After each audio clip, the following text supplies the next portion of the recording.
We now cross live to SABC News sports reporter Simon Burke in Paris, who is now joining us live. Simon, good morning. Thank you so much for making time for us.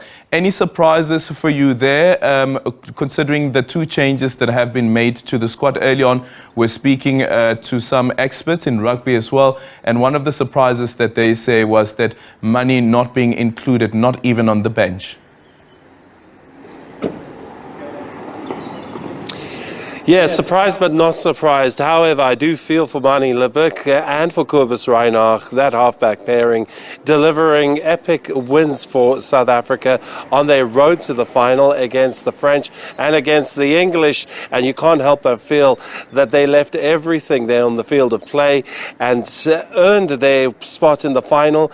And if not, then when? Because it's not something that'll come around very often in either players' careers. Probably not anymore for Kobus Reinach. Jacques Nienaber might have a couple more shots at it, maybe one more. It's a bitter pill for him to have to swallow.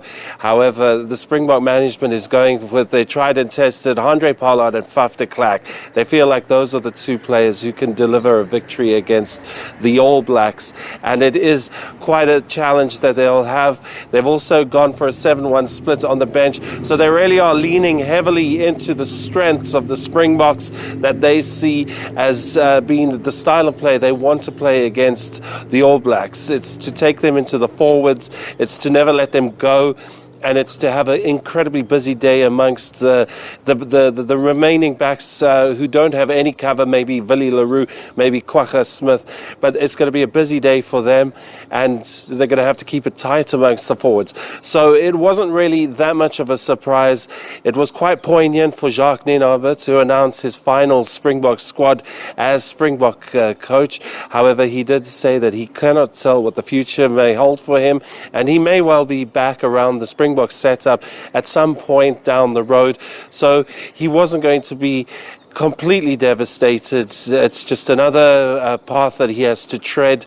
But this was quite an emotional squad announcement, especially given that it is the final against the old foe, the All Blacks. And it's one of the healthiest rivalries in world rugby, that is for sure.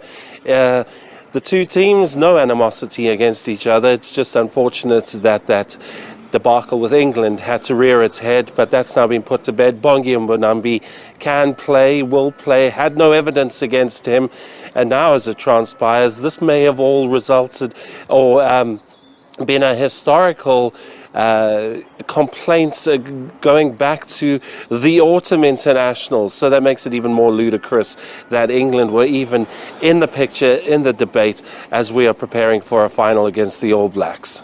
Yeah, and do you expect a closely contested final there with the All Blacks, also considering that they had such a slow start to the tournament?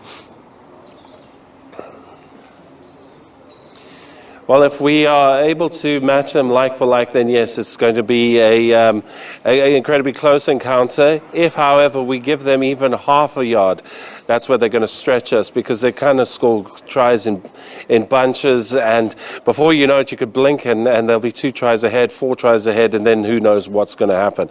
So the Springboks need to tighten up their game. They need to play amongst the forwards. With the weather as it is, it seems like it might be a slow drizzle, definitely damp. They're going to want to keep it old school within the front rows, within the men with the hard yards, and that's why we've got a heavy pack on the bench as well. We've got Niakane there in place of Vincent Koch. We've got Snyman. We've got Jean Klein, who's used to the European conditions. So that's where our thinking is with the All Blacks. We're going to have to get to them before they get to us. That's and we've seen that happen for the Springboks. It doesn't happen often, but when we get it right, we can get it done. And in the final, you only get one shot. Yeah. Some people, just quickly, Simon, have said that New Zealand is used to playing in wet weather, not so much so for the Springboks. And considering that the day is expected to be a wet day on Saturday, what do you make of South Africa's form as well as the style of play that we should expect?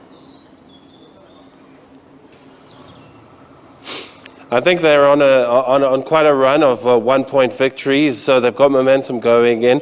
New Zealand as well, they've sorted out their issues, so it's two sides who've found form at just the right time. They're both peaking in a World Cup final, and this is a famous rivalry. We also have to say that New Zealand isn't this huge monolith of a team. They also have their peaks and troughs. They also have inconsistencies in their play. We can't see them as this big monster of a team. We have to break them down and be rational about the opponent in order to have a chance against them. But definitely, we'll take the underdog tag, even though we are the defending champions.